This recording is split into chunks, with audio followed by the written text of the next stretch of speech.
This is our updated publication. So we have really journal alone, journal together, journal with an artist, journal as a journal artist. Like this is kind of like the new thing. What's the difference between just regular journaling and journaling as a journal artist? Well, let me ask everyone else here who has journaled with me. Like, what do you think is the difference between regular journaling and journaling as a journal artist? I would probably say the biggest thing is you're a little bit more intentional with the different layers of, the journaling process of, shadow work, finding, you know, what are the truths in it, what is the silver lining, anti curses if you've got a hold on that. And those different layers to kind of intentionally change it rather than just writing for writing's sake. Yeah, bingo. Yeah, anyone else want to add to that? That's a really good answer. It's pretty solid. Yeah, I agree with Katie. Hmm. Anything you want to add, Viviany? Not really. She said it perfectly. Okay. Yep. It's more about being intentional than just writing for writing. Yeah. Yeah, absolutely. So I'm just going to give you the overview of like journal alone and journal together, or where it's at right now. Um, so we have, as you can see, the landing page is slightly different. The only thing we added was the journal by pain button, journal by passion button, because from our journaling sessions, people just had a very difficult time getting started. So I was like, oh, duh, you just put those two buttons up. So yeah, so that's changed right here. And then I also added the full scripture of 1 Corinthians 13:12. I didn't want to withhold anything back. I feel like the more we give, the better. I've been a curriculum designer for a long time and a teacher for a long time. And one thing I was taught was to teach to the highest learner. And I know that's counterintuitive, but I like to set higher expectations so that people can like move up to that level. But basically, like I want to set the high standard so that people can like it's all ranges of learning. And for those that need more attention, customization, they can join as a member and get that one-on-one mentorship with us. But the the way it's gonna be presented as the DIY journaling portal, it's gonna be presented for the highest learner. A lot of our artists are, our target market are highly intelligent, but also tormented, right? So it's like the artistic, smart, intelligent, tormented, you know, person. I know it's a very stereotypical thing, but you have to like hit the target somewhere. So, or if anything, I'll just say I'm gonna design it in a way that's gonna cater to someone like the younger version of myself who, just has a different brain, right? And that's okay. I've gotten a lot of feedback from people saying that it's a lot of information, which is fine. I've learned to accept it because that's just how my brain works. And I'm sure there's people out there that think like me, that can process information faster. And if they can't, it's okay. It's a static page, like just take your time, learn the content. It's okay. And I don't like to assume that people are dumb. I don't believe people are dumb. I believe people are very capable of complex information. Like one of the people that inspired me is like the long form podcasting, like Joe Rogan, right? He's able to take these long conversations with like Elon Musk and like Jordan Peterson and like, you know, all sorts of like influencers out there. And people really pay attention. And unlike what other media channels have thought of, like people have a short attention span, it's not necessarily true. If you go deep and you're saying things that have profound wisdom, those things take time. Lectures in colleges, what do you think they're all about? They have just a lot of information packed in from really smart people. So, I think I like it. I'm finally accepting our publisher. I used to criticize the way it's been laid out, but I'm like, you know what? This is just who we are, and it's all good, right? So, we have journal alone, journal together, journal with an artist, journal by pain, journal by passion. The one thing I'm going to probably add in this is journal as a journal artist. I'm thinking about adding that. And when I add journal as a journal artist, it's going to bring us over to this right here, journal as a journal artist. Now I'm going to go over that right now.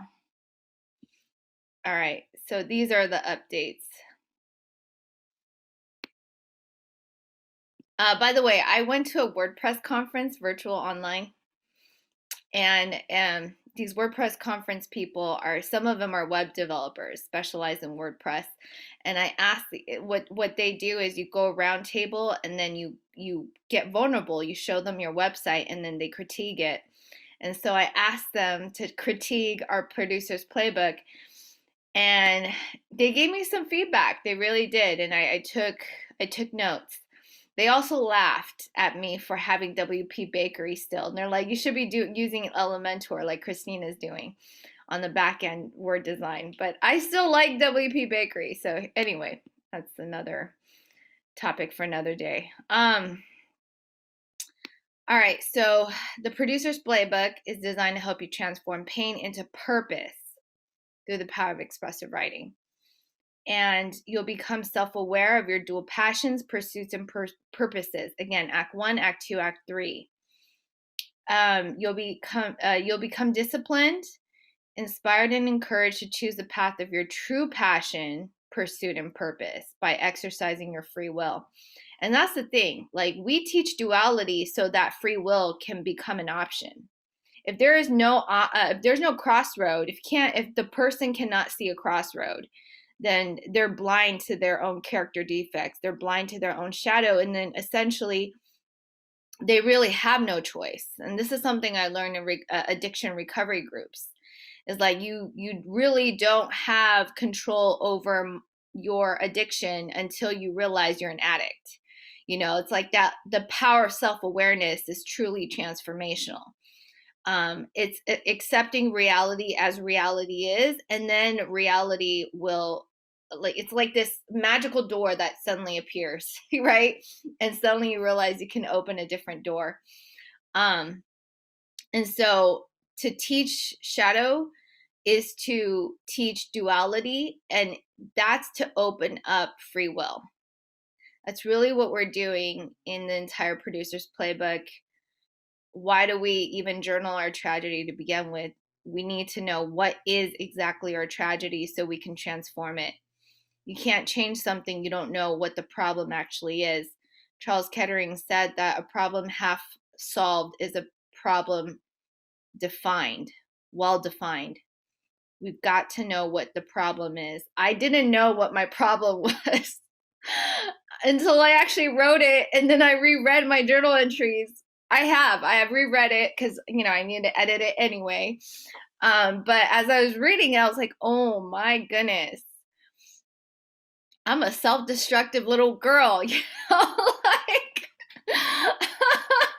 there's a little subconscious in me that's after me, like trying to kill me, It's like, oh wow, it's there, And until I can admit that there is a side of me that's self-destructive, until I admit that, I have no power over it, right? And so that's kind of like the wisdom we're teaching everyone, is that until you know your shadow, you're not going to be able to integrate it.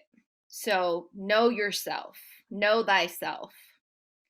And then we do this, of course, in fiction.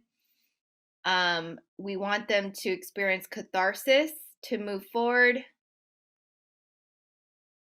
And it's about informing their personal journey. I want to get a quick feedback from the people who have published. Has any of this become true for you?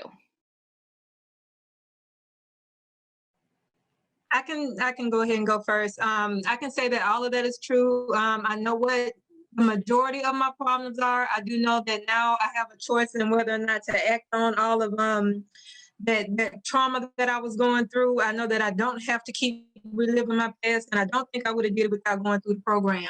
So I can't say all of that is true, and it does work. If that does that answer everything? Yeah. Okay. I'm just wondering what parts resonate with you here. Yeah, absolutely. All of that did. Awesome. I'm gonna go further actually into this Mhm. and see if it resonates. So in Act 1, we're focusing on the properties of love. That's in chapters 1 and 2 of the Producer's Playbook. You will explore the motions of loss. You will begin the process of shadow work through a mirror darkly. And what do we specifically mean by mirror darkly? We mean with people. So we're focusing on community journaling, pen pal journaling, artist inspired journaling. Artist inspired journaling is essentially doing yourself, just from the DIY journaling portal, right? But it's still a mirror darkly, because all our journal entries is a mirror darkly for someone else. I can know, I just off the, from me hosting journaling sessions, I've witnessed people quote every single one of you that have written in this chat right now. Like, it's so amazing to see people pull your quotes and put it on their notebooks so that they could go deeper into their journaling sessions. And so really that's what we're preaching, is that don't do shadow work on your own. It's nearly impossible.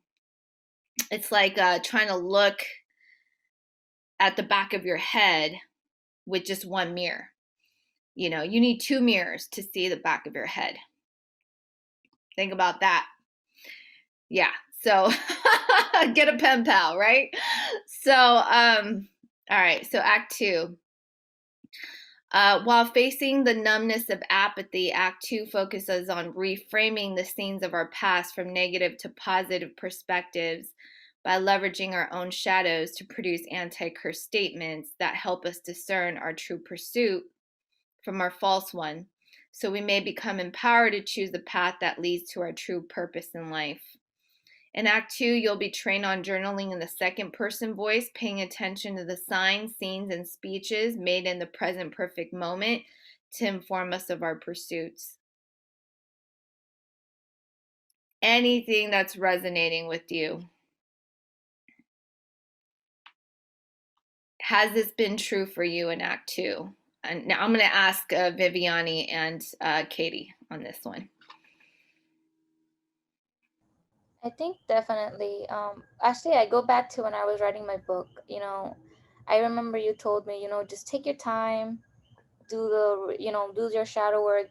Just basically, you told me to take every tragedy out. And I remember, like, I thought I was done writing, and then all of a sudden, 6 months had passed, and I was still writing.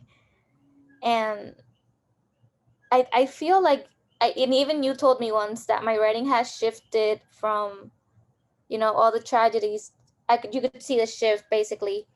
And yeah, it's because I was, like it says here, reframing the tragedies and trying to find the silver linings in it. Because I didn't, of course, it was a book of tragedies, it was all this.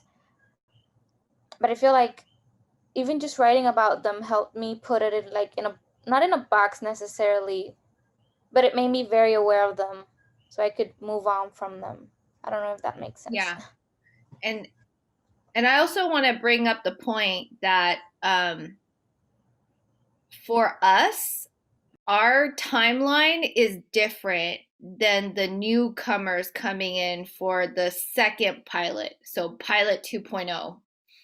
We're the pilot 1.0, right? So this is only recent for all of us. While we were actually journaling Act 2, we weren't taught Act 2's ability to transform our shadows into anti-curses. This only happened recently, but we're adding that to Act 2 for the second cohort who's going to pilot it in 2020 to 2021. And so it'll be interesting to see the real-time difference as they're journaling in the second, in the present perfect moment, while creating anti-curses from their noble shadow statements. The time lapse is going to be shorter for them. Whereas for us, it was almost like we published our book and then we went back and then did some of this recently. This is a recent phenomenon. Katie, do you want to comment on that? I mean, it's kind of in the same vein as Viviany of just, thinking, oh, this is where I'm going to stop with this, but then finding myself still writing. Right now, I'm at least starting to put together my second book. So just looking at what I have written so far and, trying to find, in a sense, a stopping point, at least for this section, and to kind of dig into what I've written further, because it's still a little bit of just the framework. So just for me, it's going to be taking the time to look at it and see, is it arced? Is it, is it still lingering in kind of the first person? So I don't know. I think that answered the question. Yeah. I would say keep journaling for the intention of the divine comedy, but we haven't yet even touched upon how to write in the love story playbook yet. But what I will say for those that are ready to do it, my hypothesis is that your shadow, your noble shadow, becomes the narrator in your divine comedy. You're writing in the third person, but the shadow becomes your jester. The one that is mischievous, that is maybe obnoxious, maybe tell it as it is, maybe crass, but your voice will change. Your shadow runs the narrative in the divine comedy. Okay. So that's kind of like giving you planting the seed. Yes, you're still journaling, but when we go back to kind of organize our journal entries again and we start writing everything in the third person, okay, just know that there's a narrator voice that's kind of making it fluid. But that narrator voice is your shadow talking, because you're in the yin world now. You're in the dark forest, because that's the world of the divine comedy. So you're already in the dark forest. So your guide is your shadow, your noble shadow, the one that keeps it real, keeps it 100, tells it like it is. So you're going to have I don't know what kind of voice you're going to have. Mine might be goofy and critical. I don't know. I just have a feeling it's going to be goofy and critical, right? And bossy, perhaps. So, try to go back and I mean, continue journaling, but we're definitely have to talk about that in the near future when we get into the love story playbook. And that's going to segue right now to acting in grace. Acting in grace is the power of silver linings to arc our story. Grace is threefold: God's grace for us, our grace for ourselves, and our grace for other people.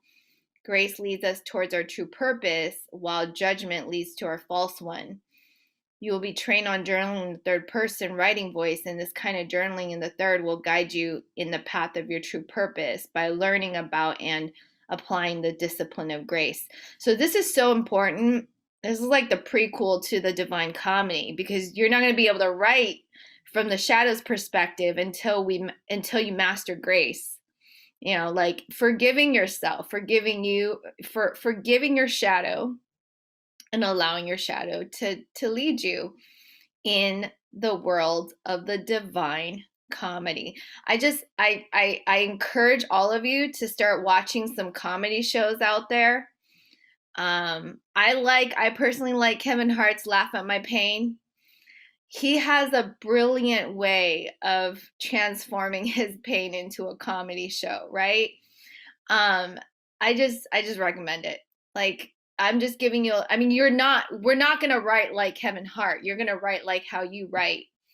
But the concept is the same, of taking that kind of critical voice and letting it speak, and it's just going to be hilarious. It's like when you're not trying to be funny, you're going to be funny. And that's the theory anyway behind it. This is all a hypothesis, so let's use ourselves as guinea pigs. Why not? All right. Any questions about the 3-act tragedy in the producer's playbook? All right. I've changed it to testimonials. I pulled quote from the interviews that Dorothy curated, and here are the promises. I've done like 5 iterations of the textbook. Chelsea has like, I'll just tell you, Chelsea was pretty religious about highlighting the book. So she was marking it up, reading it closely, like doing all that. I'm like, a few months later, I'm like, Chelsea, I have a new version. I sent it to her. She started editing, rereading everything. And then like a few months later, Chelsea, I have a new version. And so she, I don't know where she's at right now. I hope she hasn't given up on me. But the newest version does have a better explanation of reversing curses. So which is right here. It reveals how to produce anti-curses that reverses the effects of a curse by returning the alchemized shadow back to its noble shadow state, unreactive. So when you can laugh at your own pain, you become unreactive. When you could talk about it, when you could get to that point where you could talk about it and laugh at it, that's when you've realized you've crossed over into non-judgment. It's almost as if you're like, it's not like you're making light of it because it's a heavy topic, but you're able to somehow Jedi mind trick the pain into the lesson and doing it in a way that creates comic relief for people, you know. And again, that's going to be all up to each and every one of us to discover that. I know Katie has a good stronghold, anchor on that. She started writing just certain lines in her journal entries that were just like one-liner comedic punchlines. Kaylee, you want to talk about that? Start it out you. Like you said, not intending to be funny, but I don't know, for me, my favorite comedian that I really try and channel is like John Mulaney on Netflix. It's great. I don't know, I'm just an overly sarcastic person anyway, so yeah, I just sometimes it crops up in the writing. Yeah. Yeah, bring it out. Even if you have to do some research on just comedy in general. Not that you have to be funny. I don't want you to feel pressure to be funny, but just study the comedians. Study how they're able to tell you the truth and get us to laugh at it. You know, study how their demeanor is when they are presenting their story. They're showing us, not telling us, right? So that's gonna kind of be the key point to all this. So I'm not gonna go through every single one of these because that's gonna be a long time. But what I will do now is I'm gonna move it over to like some of the changes that I've added. So we have a beginner's handbook now. When people enter, introduction to journaling in the first person. They still have the option of journaling together with a pen pal in person if they want to download the script. One thing I did notice, and this is something I think Sandy, our newest journal artist inside the love story, has inspired me to think about, because she's already pretty mature. I mean, mature as in like emotionally mature. And, you know, originally I thought, oh, why don't we wait till everyone's done their 15 journal entries, get into Act 2. Since it's about compassion anyway, they can train to become like compassionate through hosting the journaling sessions. But I think, and I'm going to put it to a vote, this is something I had online, like from when I first put it together, but the option of them becoming hosts right from Act 1. Because the journaling sessions we've been doing is designed for Act 1, because all the people that are coming in are just starting off, right? So I'm thinking if you're a member inside Act 1, why not get you started on hosting journaling sessions? And that'll keep you accountable to journaling in the first, and possibly meeting pen pals while you're hosting. I know a lot of us are a little over it. I'll just be honest. When it comes to journaling hosts, and there's nothing wrong with that, because like a lot of us are like ready to write the Divine Comedy, and we're ready to maybe have a different kind of script to cater to the Divine Comedy kind of journaling, right? So it's a different format, different structure, different focus. So I was thinking maybe it might be a good idea. And again, this is in honor of what helped me. So I went through anonymous support groups, 12-step meetings. And in 12-step meetings, it's so easy to start a meeting. All you need is a resentment and a pot of coffee, and you could start any 12-step meeting. That's how easy it is for them to start a meeting, okay? And it's all self-supporting. So they donate $1 to the group to keep the lights on to whatever public building they're meeting in. So I was thinking, why don't we lower the barrier to entry to become a host? Give them the script, because all you got to do is read the script and experience the miracle. I don't know. What is everyone's thoughts on that? I would say I'm in support of it, because as I've watched Sandy step into the role of a host of the BLM, I think that she's done pretty well, and I think that she's going to do pretty well. And the only thing that I would suggest, not specifically for her, but just in general, maybe coming up with a very small, very quick training process that would just make sure that their intent and their mindset is the same as the kind of the love story, that they know what our guidelines are, they know what it is that we do and do not tolerate and things like that. I know that it's pretty self-explanatory within the script, but just to make sure that they have a one-on-one with the journal artist that's already hosted and already a part of the love story, so that y'all can get on one accord, if I'm saying that correctly. Yeah, and feel free to oppose me too, because I know when me and Viviany first talked about the flow of Act 1, Act 2, Act 3, initially we're thinking that the first 15 journal entries, just let them journal, attend the journaling session, see what it's like. And then in Act 2, make it a prerogative to start training them to become hosts, and it'll align with the compassion piece of it. My only concern with that, again, is the barrier to entry, because I don't know if people will jump from Act 1 to Act 2, if they'll do all 15 journal entries. We need like a massive amount of people to join Act 1 to be able to kind of let me ask, I'm sorry, Mingjie, to interrupt. Let me ask this: will that be optional, or will it kind of be mandatory? Whether or not they want to host their own.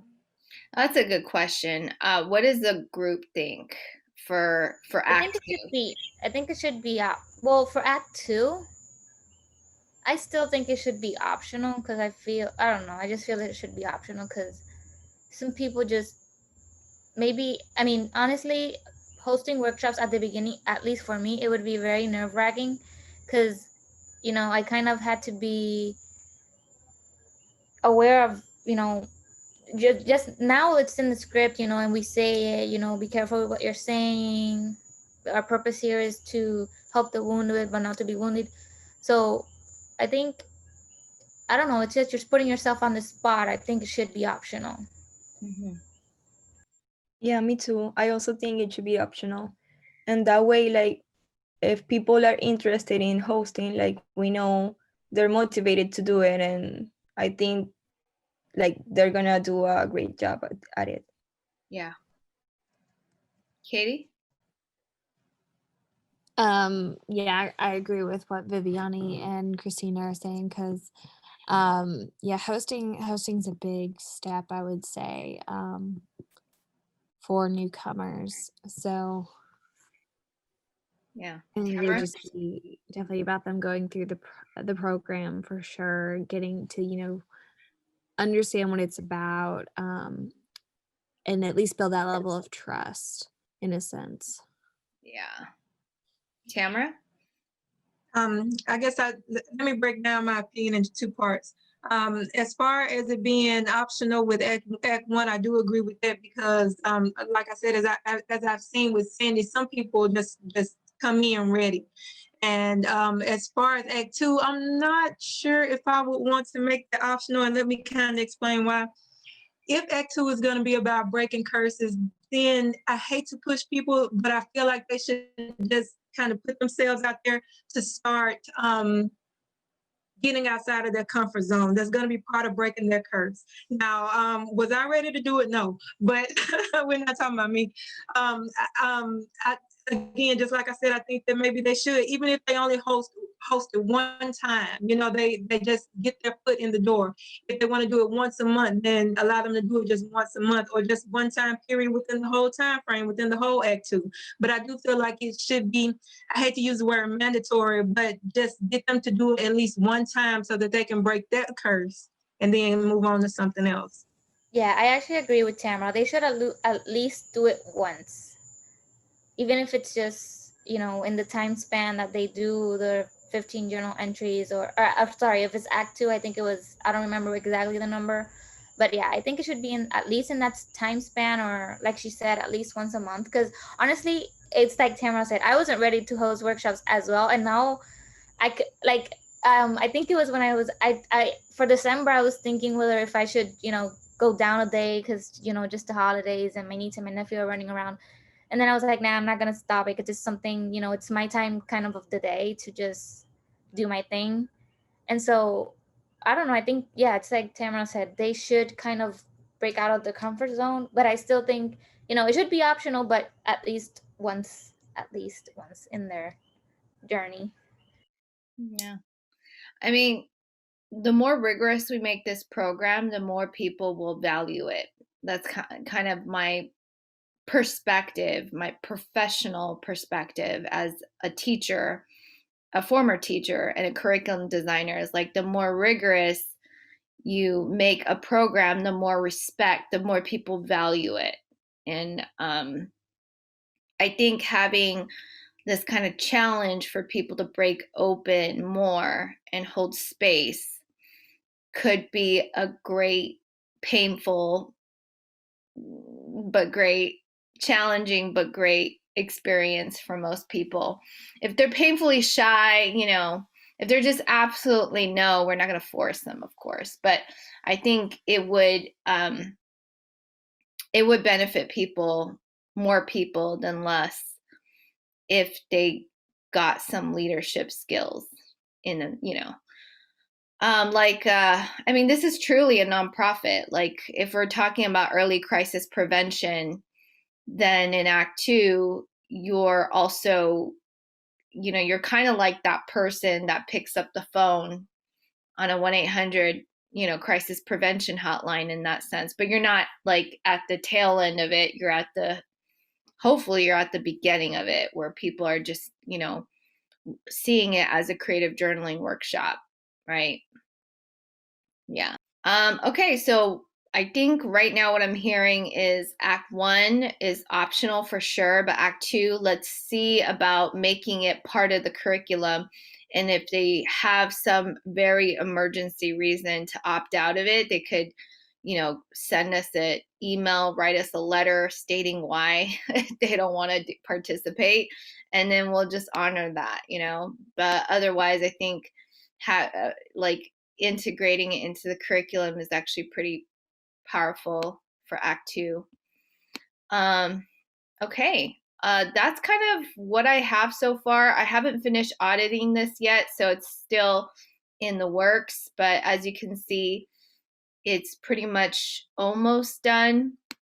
We're going to have to, the rest of this month, I'm just going to have to audit it really detail wise, and then maybe consult with Viviany and Katie and Tamara about just some of the things I'm not seeing.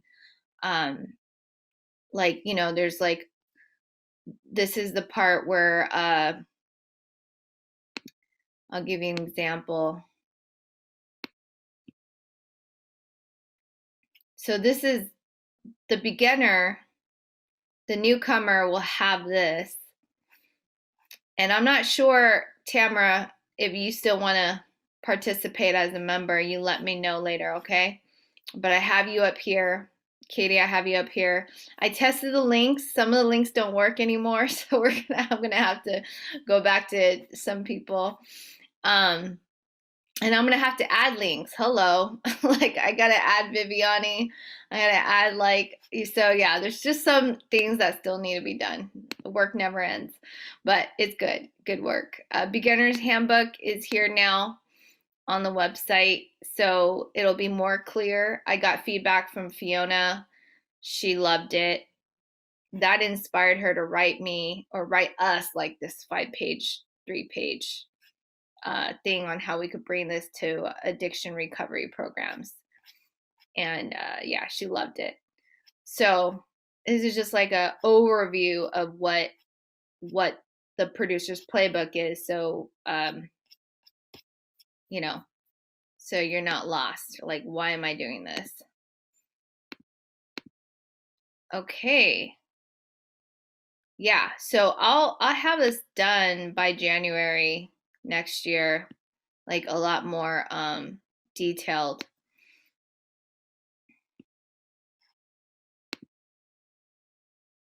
That's me. Sorry, I took up the whole hour. All right, so let's now go to the next section, which is we're going to talk about Katie. Sorry, we're not going to talk about Katie. Sorry to put you on the spot. Let's talk about Katie. Katie's going to talk about the showcase. So yeah, go ahead. So real quick, let me pull it up because I'm trying to figure out what specifically I need to talk about with the showcase. Well, I guess I'll say last one's one I thought went really well. I mean, we had 16, 17 people there. So I think that was really, a good turnout. And I think the after part where everyone came together and journaled was really good too, because we had, was it 10 people? Something like that? Yeah, 9 or 10. Mm-hmm. Yeah, so even though we didn't have everyone, because I mean, some people were on different time zones, but I think it was still a pretty good turnout for that. And so for this one, I think definitely the thing we'll need to do is definitely promote Elsa just a little bit more, because I haven't really seen anything and I don't have any physical graphics for her as far as I know. I just have her quote cards. So as far as that goes, just having just a little bit more traction. So at least if we know this, we can have whoever the next featured journal artist is in the next month have quote cards, have, the videos for them, have those flyers that promote their music, so we can have that in advance. I think that's a really good thing. We definitely learned about audio issues in the first one, so which was not necessarily Marlena's fault, but maybe if we can have a better system of kind of just letting her know, or if she does a sound check each time, that might be good. I was also thinking, I've seen this done a couple different ways for artists who are doing performances, where in between songs they'll just give a little bit more about themselves. So each song in between them doing setup, doing sound check, whatever they need to do, they can talk a little bit about, you know, the inspiration of the song, whatever's happening in that moment. So that might be something really good for us to do with these next couple journal artists or that we're going to have. So like with Elsa, just in between her songs, maybe have some prompt questions of, you know, like what inspired this song, what was, you know, your main, those kinds of things, just to make it more connected, so the audience can begin to hear a little bit more of her story, especially if they're not familiar with her. So because I would have loved to hear like more of that from Marlena's story, because I mean, we have the artist interviews, but to have it kind of in this kind of section and just hear a little bit more, that probably would have been really good, and would have definitely contributed to the journaling workshop for sure. But I think, you know, it's all about being flexible for sure, because it's over Zoom and, you know, things happen. So I don't know, that's something to toss up and think about for this upcoming one. Yeah, I agree. When is your next marketing meeting, Cristina? Okay. It's gonna be next Sunday, Okay, not great. this one. Not this one, but next one. Okay.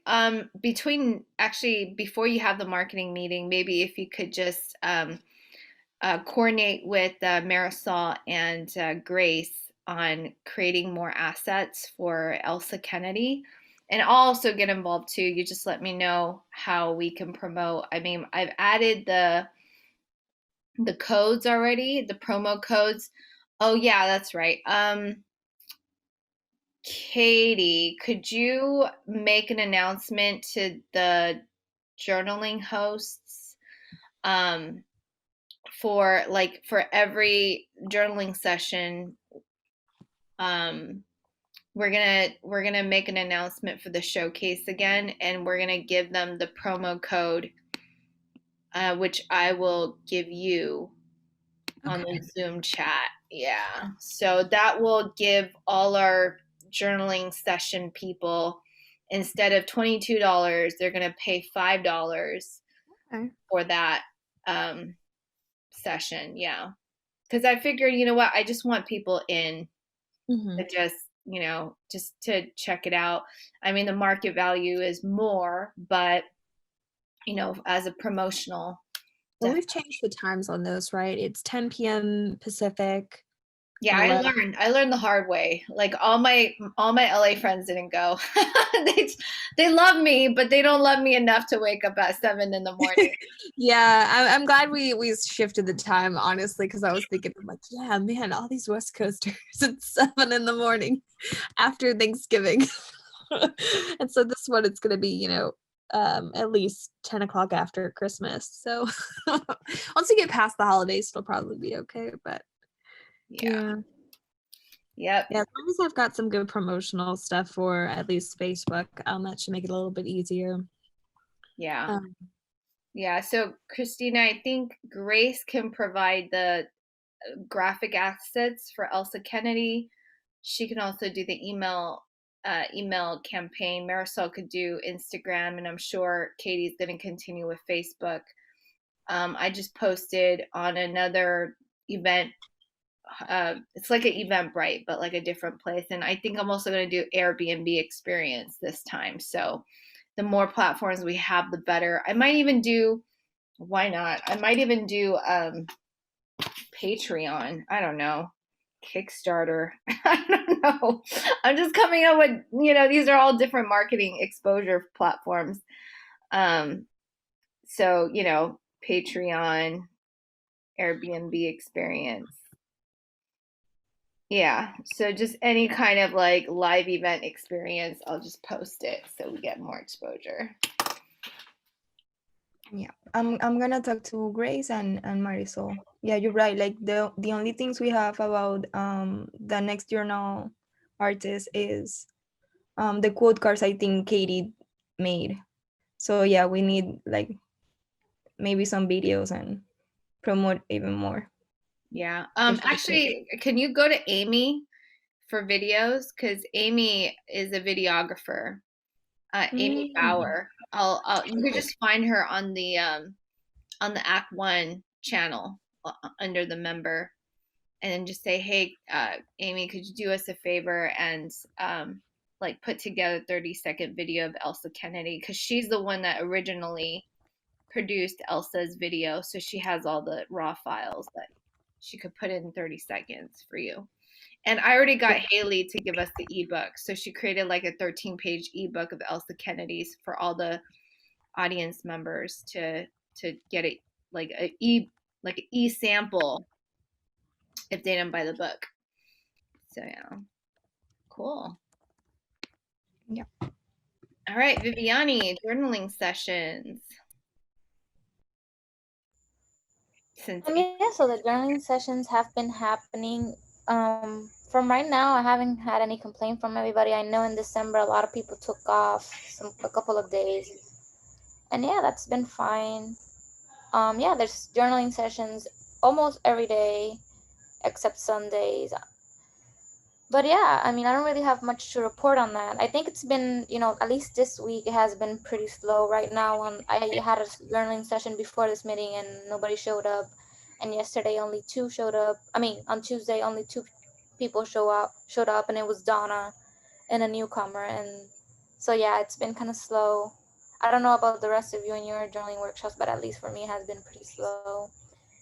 But yeah, I was actually thinking of doing maybe, even if it's just written, like weekly check-ins for the people that host workshops, just in case, just to know, that everything is smooth, everything's going correctly, and no incidents have happened. I'm going to present something to you, Viviany, and to the rest Okay. of the people. What do you think about A/B testing our current pilot group on, like, maybe a random selection of people that we want to train up now to be hosts, even while they're in Act 1 journaling, and the other group training them in Act 2 and seeing if there's a difference? Because we don't know. We don't know if they're capable of starting it right from the get, or to, to wait.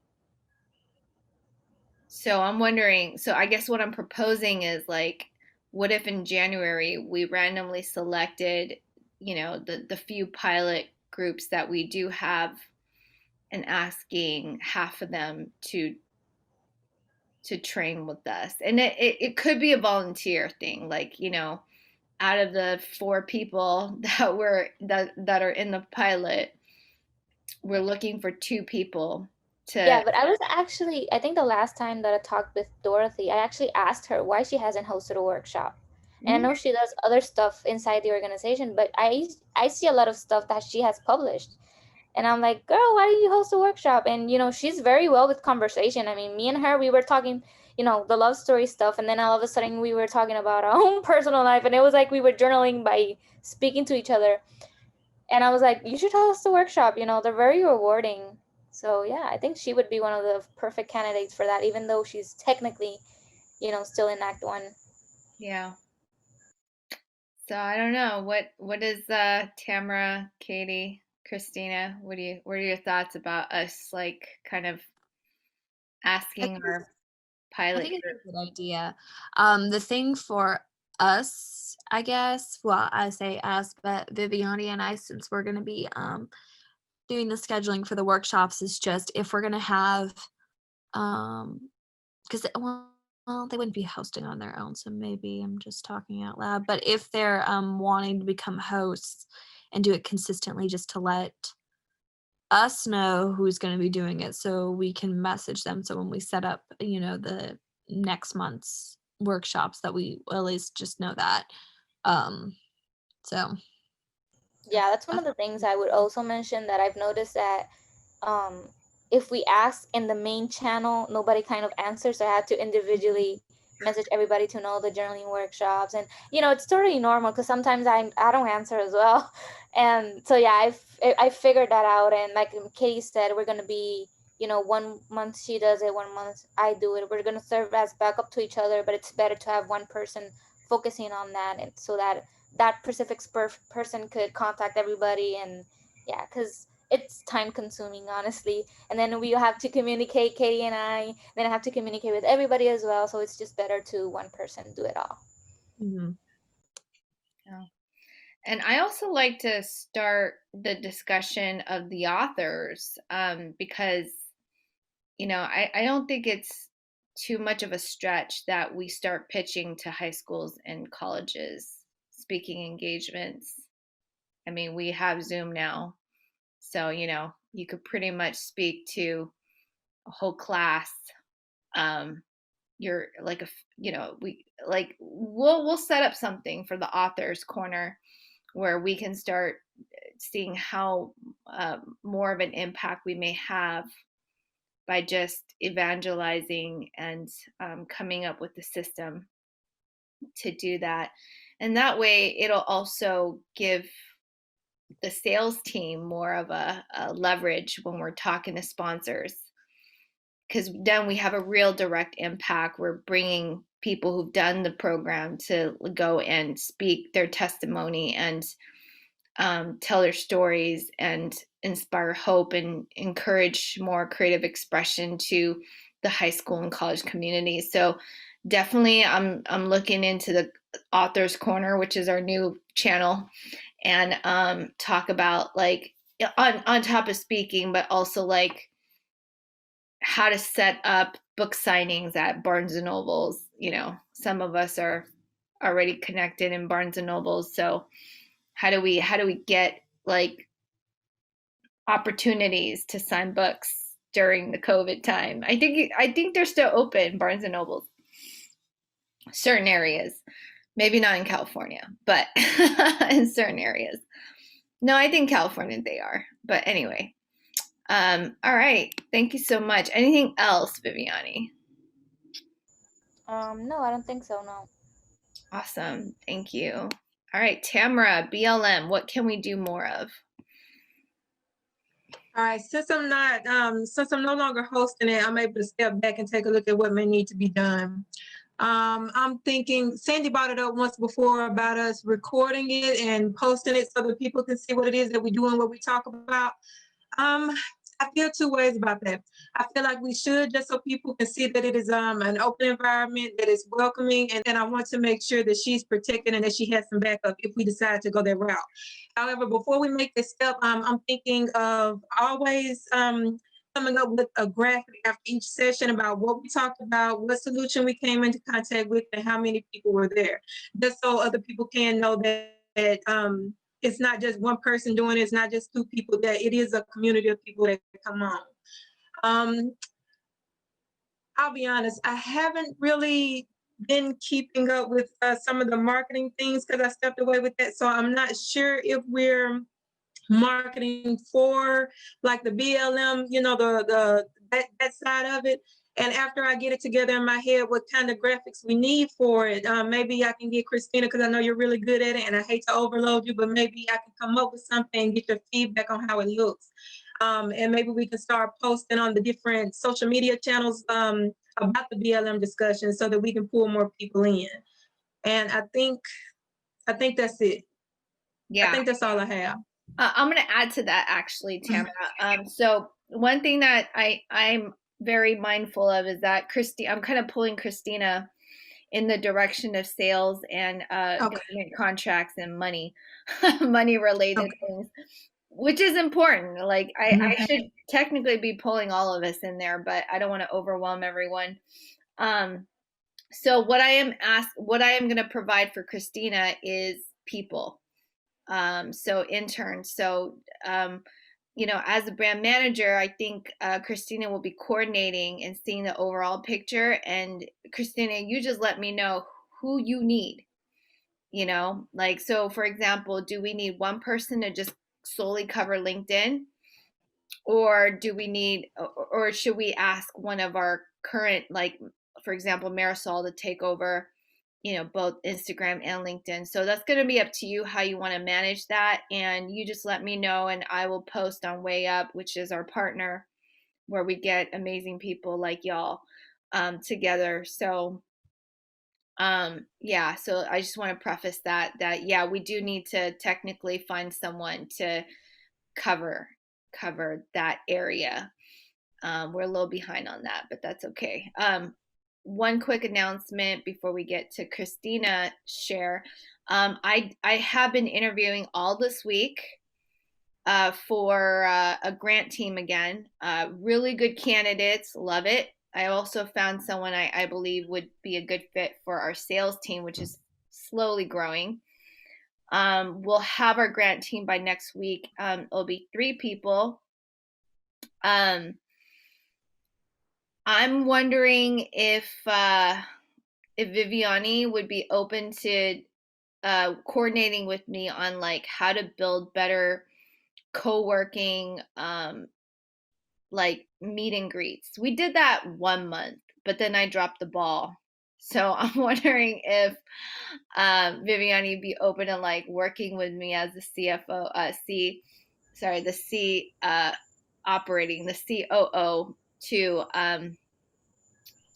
somehow like get us cross cross departments to like get just to put faces behind Yeah, our names, our screen names, because it's so impersonal when you're seeing it on Slack. But if we have these like community activities where the grant team meets the marketing team, meets like people with multiple hats, and like just in general putting a face. What do you think, Viviany? yeah, I think that would be a good idea. I think I joined once, and yeah, we kind of did it for like 2 months, and then it kind of stopped. Yeah, Yeah, yeah. I think that would definitely be a great idea, because there's a lot of people that I see right on the channels, but I have never met them. Yeah. So if you could start Googling like virtual ice breaking activities or like ways for employees to, not that we're employees, but ways for like people in our organization to intermingle and feel like they're actually part of the organization, even though we're all virtual. But like make a connection. How can we make a connection with each other during this time? Yeah, cool. It's like one more to add to that. All right, Cristina, your turn. Your topic is branding and messaging. Yes. Okay. First, I think your icebreakers are, a good idea. I know, like when people get vulnerable, like I don't know, that's a way we can bond, and meet, everybody like in a deep level. And yeah, second, Tamara, yes, like you're right. We haven't like promoted BLM workshops that much. We do need people. I think, yeah, maybe Marisol has like many things in her plate. But yeah, we can plan that later. I'm sorry. I'm I'm gonna sorry to interrupt you, Christina. I just wanted to let you know that I wasn't trying to apply pressure to you. I was just brainstorming. No, don't worry. Just Okay. tell me. I can help you. I can create graphics and give you my feedback if you need it. Okay. Thank you. Yes. I'm gonna share with you. The thing is, yes, like we do have a lot of ideas and a lot of content, and like mental health is a really broad topic. Like there's so much we can do with it, but like the thing is, um yeah, we need more people, and that's why I created like a mirror board, so everybody can be like kind of in the same page, and maybe they can just go in here and how like they can be creative, but they can keep in mind like what are their goals, like our ultimate goals, our values, and our main objectives. So this is still in progress. Like we all know, like our main goal is just to get revenue. It's gonna, like, the day is gonna come, but I think it takes time. um but apart from that, I really want to expand our community and get more people and reach more people. In the last marketing meeting, Katie, Dorothy, and I, we talk about it. And like actually we also talk about what Mingjie just said about targeting schools and students, not only college but high school students. Mm, so look, like I made a board with like our main mission and what is our vision. At the end of the day, we just want to inspire people, get rid of taboos, stigmas, and like build a safe community for everybody to heal. And well, let me show you in here.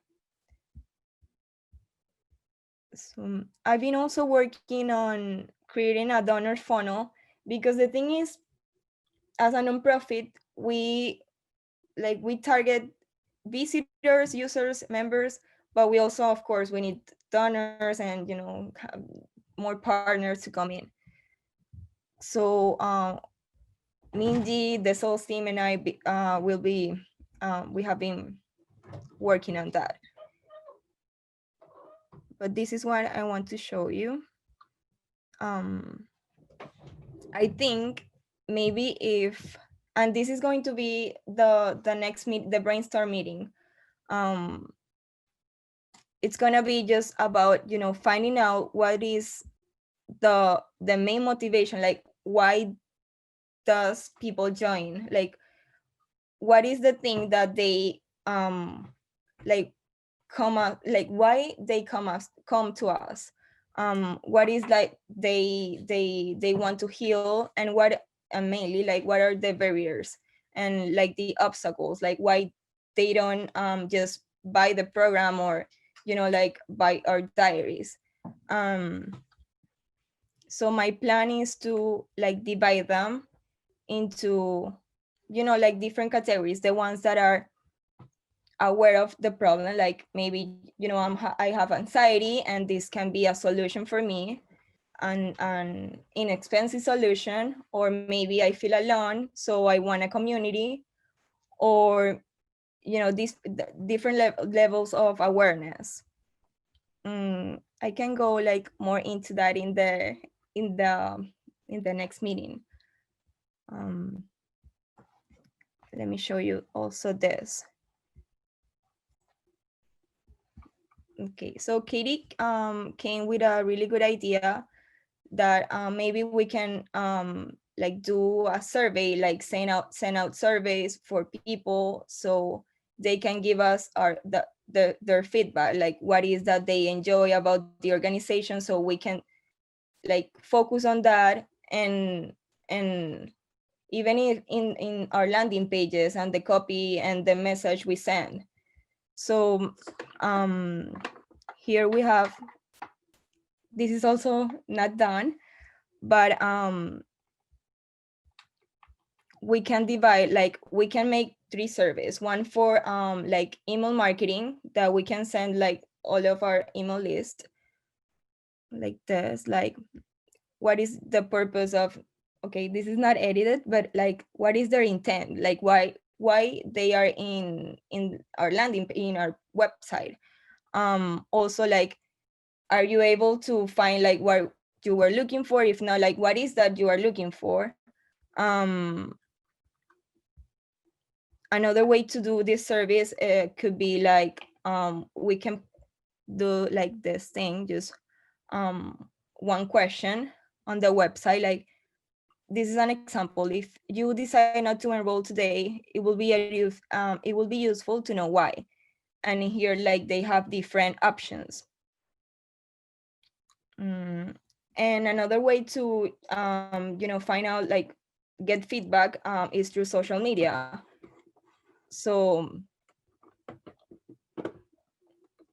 like we can make polls, or if we have someone that can run LinkedIn and maybe even Reddit. I think Reddit can be a good like, yeah, a good channel to use. I know they have a lot of topics about mental health, and that's another, I don't use Reddit that much, but I think it could be a like advantages for us.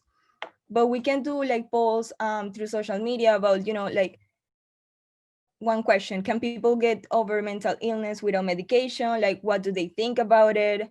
And like do question like, have you been trouble sleeping? Like, these kind of questions can make people be aware of the problem if they don't are aware. So like if they are aware of it, like we can handle the solution. But yeah, like I think maybe with the survey, and like after we have like the brainstorm meeting, and like we find out like your insights, like Viviany, Katie, Mingjie, I know you, and Tamara, I know you talk to people, like who these users are, the visitors, this type of audience. So I think like with that type of insight, um we can do a better job, and not just like pulling out content and giving just like journal quotes um to everybody, you know in here I also included like some of the things that maybe like we can include in the landing page to see if it's clear enough for people. Like well, you can see in here like the header copy explain what the product and service is. The call to action is that clear? So I just want to make sure that everything makes sense for everybody. So like everyone, like anyone who wants to help us can look at this and do it. Here, wait, I put in here also like some example of like valuable, like what kind of content we can create. So compelling stories to make impact. Of course, maybe like tips to get over anxiety. In here we can see that the main landing pages, wait, what is it, that they go, wait, the main keywords that they use are transforming anxiety, anger, addiction, attachment, and loneliness and depression. So like with that information we can focus on that. And yes, I just want to, like, my goal with the marketing team is to have more people engage with us, and from that we can also convert visitors into donors, users into members, and yeah, and like build a community. Yeah, I really like how you are beginning to segment it for us. Like I see right now different segmentations. One is the people that we want to bring on as members. If they can see the benefit that journaling will help them with their anxiety, because people coming in, they're coming in from mental health labels. Like when I first started my mental health rabbit hole, I was living in a label of myself. So I think starting with like, even starting with Google Ads and creating a segment based on the ism, so like anxiety, depression, and then moving them to uh, a customized landing page, a sales page that talks about how like maybe even like I'm thinking like even like having journal entries that are just about anxiety on there as the landing page, and then Yes. having like a toolkit, a journaling toolkit to help with anxiety, and then bringing them back to the program. It's one of the critiques I got from Wait. Well, MJ, in that way, you could have it linked directly to those keywords. So at least it's already there. 'Cause I think there's one for anxiety. So it'll already have all those journal entries sorted.